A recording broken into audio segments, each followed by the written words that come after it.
toda formada de modo a nos impedir justamente a contemplação, a nos impedir a vida interior, a revelação. Isso é algo muito importante para a nossa vida de católicos, observar que a nossa sociedade avança no combate contra a vida interior. Isso se dá de maneira muito particular pelas redes sociais. As redes sociais têm uma estrutura tal que elas nos induzem a fazer exatamente o oposto que os padres da igreja faziam e ensinavam nos primeiros séculos.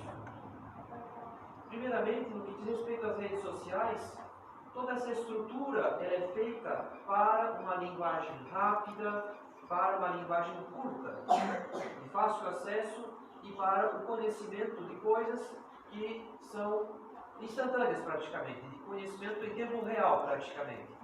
Então, rapidamente, alguém pode postar, publicar algo que está acontecendo praticamente agora. É um conhecimento rápido, é fácil e é curto. É um conhecimento curto. E é claro, de pouca profundidade. Se se escreve alguma coisa, não se pode escrever muito. Não há espaço propício para isso. Então, é um conhecimento que costuma ser raso. Costuma ser superficial, rápido e curto. Ora, isso significa que essas informações que são transmitidas não são muito profundas, elas são coisas mais banais, mais triviais do nosso cotidiano, o que significa que não se trata de uma ferramenta adequada, uma ferramenta indicada para se comunicar a doutrina católica. Não que seja impossível falar de coisas espirituais, porém, se alguém quiser conhecer profundamente, não será por uma rede social que irá conhecer. A estrutura dela impede o avanço, o aprofundamento em matéria de fé. Se alguém quer conhecer a fé católica mais profundamente, ou ele procura um curso, ou ele procura adquirir um livro, um catecismo, uma obra de um santo, mas não é exatamente a rede social que propicia um conhecimento profundo das coisas. Por outro lado, no que diz respeito aos pais da igreja, como é que eles aprendiam, como é que eles se aprofundavam, como é que eles transmitiam um conhecimento mais profundo da fé católica? Era através do que nós chamamos de Lectio Divina, que é a leitura orante da Sagrada Escritura. Ou seja, os padres da igreja liam algum trecho da Sagrada Escritura e ruminavam aquele texto. Ou seja, de maneira orante, eles liam a Sagrada Escritura, pedindo ao Espírito Santo a graça de entender o sentido profundo daquele texto. Então, o que as redes sociais oferecem é exatamente o oposto do que os padres da igreja praticavam.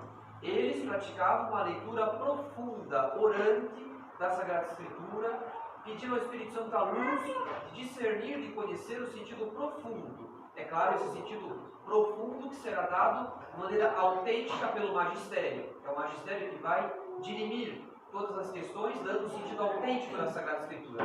Mas os padres da igreja, meditando, pedindo as luzes do Espírito Santo, chegavam ao conhecimento do sentido profundo dos textos, do sentido espiritual, do sentido moral dos textos.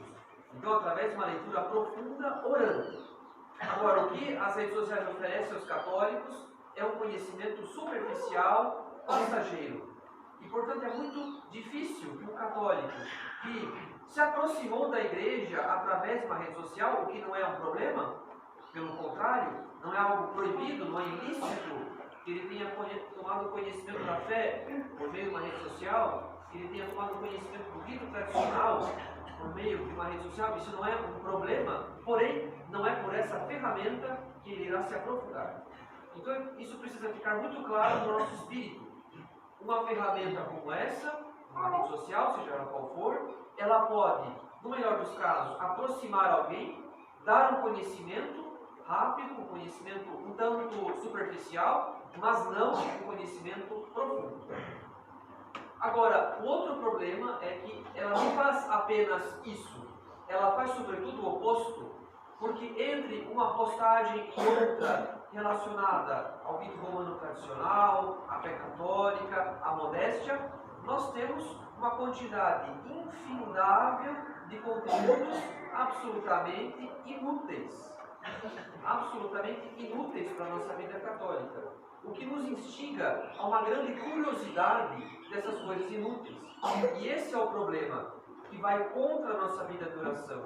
Porque se nós cedemos à curiosidade todos os dias, dezenas de vezes por dia, isso é um obstáculo para a aquisição do dom da sabedoria, que é aquele dom do Espírito Santo, o maior dos 7 dons do Espírito Santo, aquele dom que nos faz saborear as verdades eternas, que nos faz ter um verdadeiro gosto espiritual, no sentido de perceber ali justamente a ação de Deus, a bondade de Deus, a sabedoria de Deus. Então a sabedoria que nos dá a capacidade de degustar profundamente o sentido das coisas, o sentido espiritual das coisas, as verdades eternas.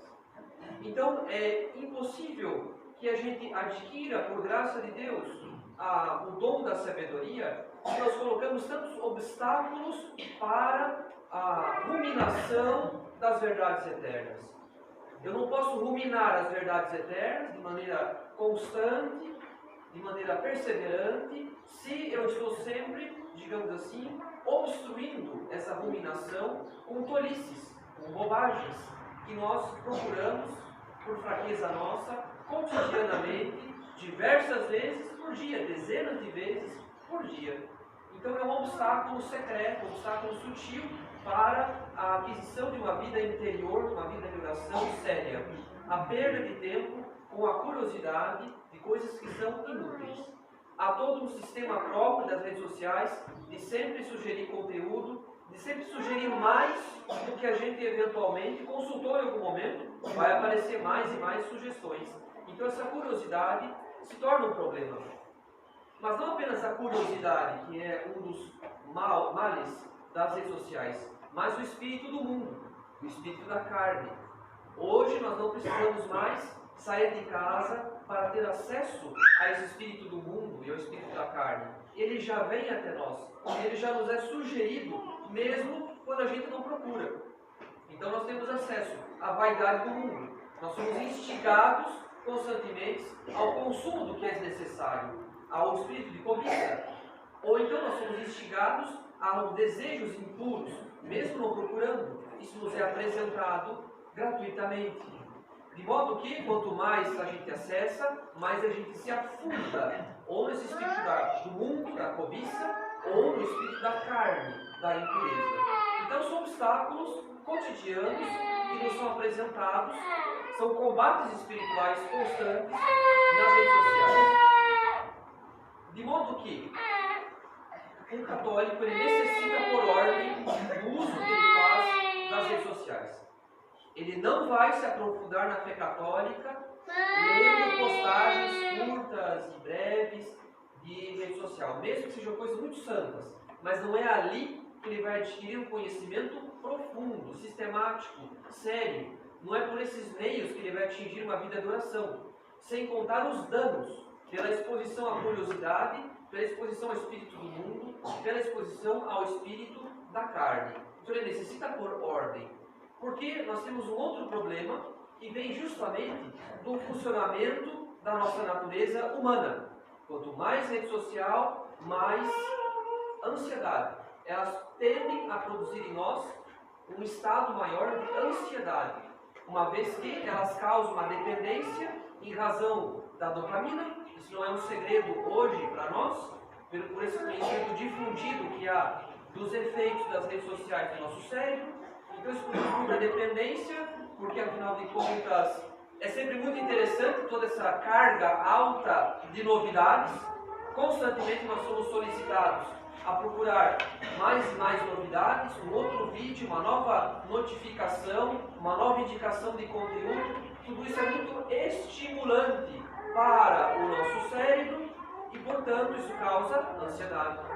Então, uma das fontes de ansiedade do homem moderno vem das redes sociais, pelo modo como elas nos instigam justamente a curiosidade, causando uma certa dependência, por causa do quanto que a gente torna dependente da dopamina. A dopamina que está relacionada à motivação. Nós ficamos motivados a uma recompensa O nosso cérebro é recompensado justamente por essa solicitação constante de novidade, um espírito de novidade, que é contrário justamente ao espírito de oração, o espírito de novidade. Então é uma fonte de ansiedade.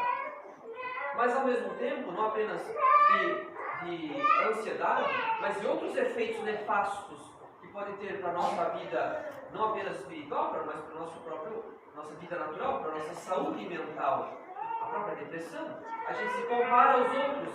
A nossa vida nunca é suficientemente boa comparada com a vida dos outros. Parece que a vida dos outros sempre é melhor que a nossa, porque eles expõem coisas boas, exagerando o que é de bom, escondendo o que é de ruim, e nós temos sempre essa impressão falsa que a vida dos outros é melhor que a nossa. Isso instiga a uma decepção com a própria vida e, quem sabe, a inveja da vida alheia. Então, uma série de afetos desordenados que surgem por essa exposição excessiva. Então, é necessário para o progresso espiritual que nós ponhamos uma ordem nisso. Do contrário, a curiosidade, o espírito da carne, o espírito do mundo, a tristeza com a própria vida e também, é claro, a ira com relação aos outros ou a inveja com relação aos outros. É necessário pôr uma ordem. Mas é impossível pôr uma ordem se nós não temos um objetivo. E aqui está o problema. Nós podemos fazer um belo propósito após uma confissão, de usar menos, de usar com ordem, mas não há propósito que se sustente sem uma ordem, sem uma finalidade. Ou seja, eu preciso de alguma maneira me comprometer com isso, com ordem, com finalidade. Só o propósito, ele não se sustenta. Só um bom afeto, ele não se sustenta. É necessário uma ordem, é necessário uma finalidade.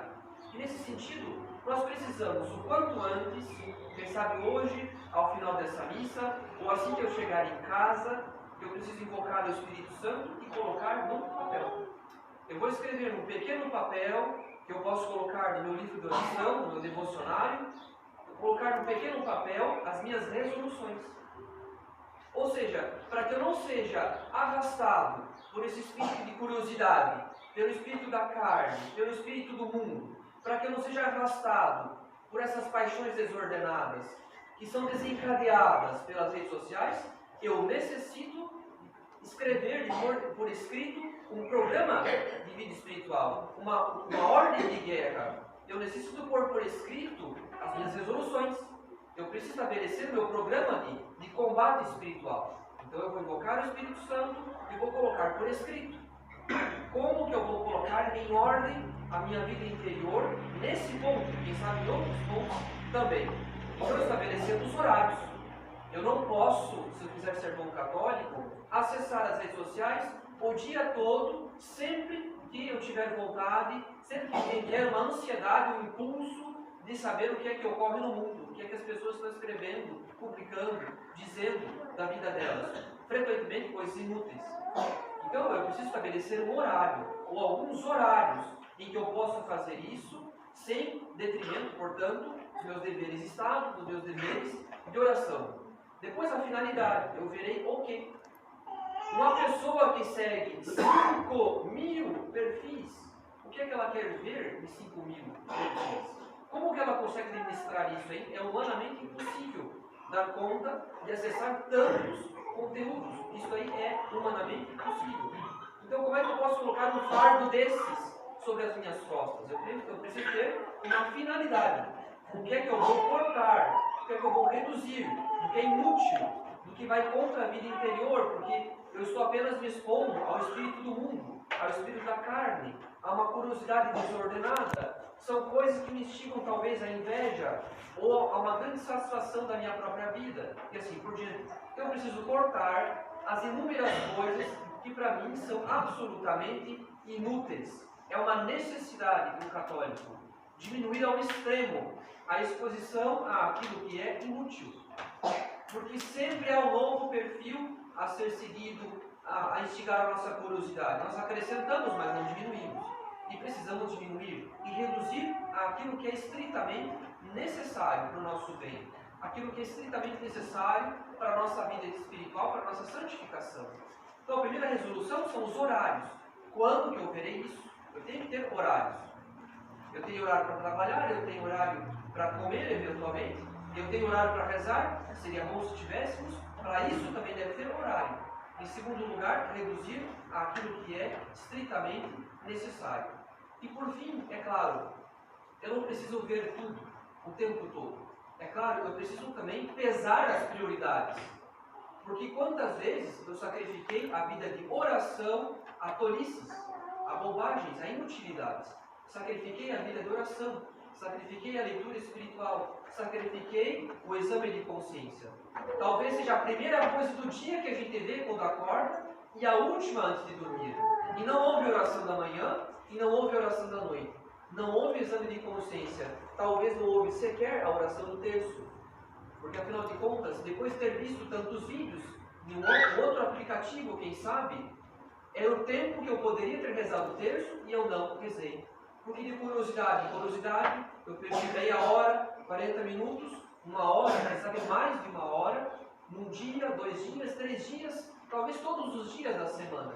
Então, nós estamos todos os dias, sem perceber, sacrificando a nossa vida de oração por bobagens, por curiosidades inúteis, coisas que não têm grande necessidade para a nossa vida. Então, eu tenho que ter horário, eu tenho que ter objetivo, e eu também preciso praticar a mortificação quando eu for solicitado por essas coisas inúteis. Eu já perdi muito tempo, eu preciso daqui por diante ter um propósito sério, com a graça de Deus, de não perder tanto tempo assim, dessas coisas que estão apenas roubando todos os dias a minha união com Deus. E esse é o ponto. A nossa vida espiritual é uma relação de amizade com o coração de Jesus. Como que eu posso ser amigo de alguém frequentando pouco essa pessoa, conversando pouco com essa pessoa? Como que um jovem pode namorar uma moça se ele não fala com ela, não lhe dirige a palavra? Ou então fala pouquíssimo com ela, raramente com ela. Então, se a nossa vida espiritual é uma relação de amizade com o coração de Jesus, eu tenho uma prioridade. Essa prioridade é garantir no meu dia a vida de oração. E justamente combater seriamente aquilo que se opõe à vida de oração. Eu não posso, digamos, dormir com tranquilidade, pensando de que estou em estado de graça, isso me basta. Eu vou perder esse estado de graça. É uma questão de tempo. Se eu não tiver vida de oração. Se eu não alimentar essa amizade, as minhas paixões, pouco a pouco, vão me conduzir a pecados cada vez maiores. Eu não posso dormir serenamente pensando de que estou em estado de graça, então posso dormir sem oração da noite. Amanhã eu rezo, mais tarde eu rezo. O importante é que eu estou em estado de graça. Se eu durmo confortado com esse pensamento, é uma questão de tempo que eu perca o estado de graça. Porque, afinal de contas, quanto menos eu rezo, mais eu dou margem para as paixões desordenadas, para a curiosidade desordenada, e pouco a pouco, de pecado venial em pecado venial, surge uma ocasião de pecado grave. Então nós não podemos ter essa presunção de que a gente se aguenta sem oração. Isso é algo que vem do demônio, é uma tentação demoníaca, a presunção de que a gente se aguenta sem oração. Então é necessário pôr ordem na nossa vida espiritual. Eu tenho que garantir a oração da manhã, da noite e um horário para o terço. E eu preciso garantir a leitura espiritual, para a gente fazer o que os padres da igreja faziam. Uma leitura que me dê motivos para amar a Deus, uma leitura que me dê motivos para amá-lo ainda mais, a pagar amor com amor. Quanto menos a gente tem leitura espiritual, menos nós temos na nossa memória a lembrança viva do quanto que Nosso Senhor sofreu por nós, no alto da cruz, o quanto que o seu amor é infinito, um amor imenso por nós. Então, quanto menos leitura espiritual, menos nós temos a memória viva dessas verdades de fé, e quanto mais a gente as esquece, quanto mais a gente se entrega para o espírito do mundo, para o espírito da carne, é claro, pouco a pouco, a gente vai perdendo o interesse pela própria oração. E a gente vai caindo nessa presunção. Ah, não tem problema se eu não fiz a oração da noite, afinal de contas, eu estou na estado de graça, amanhã eu rezo. Não, amanhã você vai acordar e você vai fazer como a primeira coisa do dia, ver notificações em rede social. Também não irá rezar amanhã. A infidelidade à oração da noite é a infidelidade à oração da manhã. Simplesmente porque nós adquirimos um mau hábito. E para combater o mau hábito, tem que lutar contra ele, tentando justamente adquirir o bom hábito, combatendo um ato ruim por ato ruim, todos os atos ruins. E não apenas projetando para o futuro. Amanhã eu rezo bem, depois eu rezo bem. Se a gente projeta para o futuro, a gente não está concretamente combatendo o vício.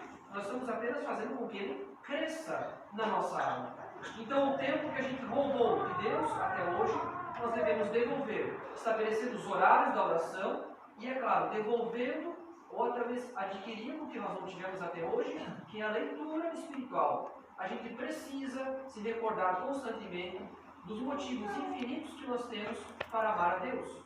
Se a gente não tem leitura espiritual, a nossa oração vai ficando cada vez mais débil, mais fraca. A gente perde de vista os motivos de amar a Deus e a gente se encanta com o espírito do mundo, com o espírito da carne, e pouco a pouco a gente vai rompendo com a oração. Então necessitamos disso, do alimento da nossa vida espiritual, a oração e a leitura espiritual, levando em conta que o espírito do mundo e o espírito da carne estão no nosso bolso. Nós podemos ter acesso às piores perversidades sem sair de casa, sem sair do próprio quarto. Então é necessário realmente levar muito a sério isso. O quanto que nós atrasamos o nosso progresso espiritual por bobagem, sem se dar conta. Porque talvez temos medo de grandes inimigos, de grandes problemas, e não vemos que é por brechas que o demônio entra na nossa vida, que o espírito do mundo e que o espírito da carne entram na nossa vida. É por brechas, é por pequenas liberdades que nós damos, é por um tempo excessivo, é por uma curiosidade também excessiva, é por brechas que o demônio tem acesso pouco a pouco ao nosso coração. Então nós devemos devolver tudo a nosso Senhor. Não só uma oração mal feita à noite, ou uma oração breve de manhã, porque eu perdi tempo demais nas redes sociais, mas nós devemos devolver tudo. Porque como diz nosso Senhor, e isso está escrito naquele belo opúsculo, que é a imitação de Cristo, nosso Senhor diz num diálogo com a alma orante o seguinte: eu não quero as tuas coisas, eu quero o teu coração. Então podemos ser dado muitas coisas a nosso Senhor, talvez no engajamento aqui ou acolá, mas se nós pudermos nosso coração para uma vida de oração séria, para uma vida de amizade com nosso Senhor, em última instância nós não teremos dado nada. Nosso Senhor nos diz: eu não quero as tuas coisas, eu quero a ti mesmo. Então o nosso caminho, o nosso itinerário de vida espiritual é de dar todos os dias, é de devolver todos os dias o nosso coração, porque amor se paga com amor. Em nome do Pai, do Filho e do Espírito Santo. Amém.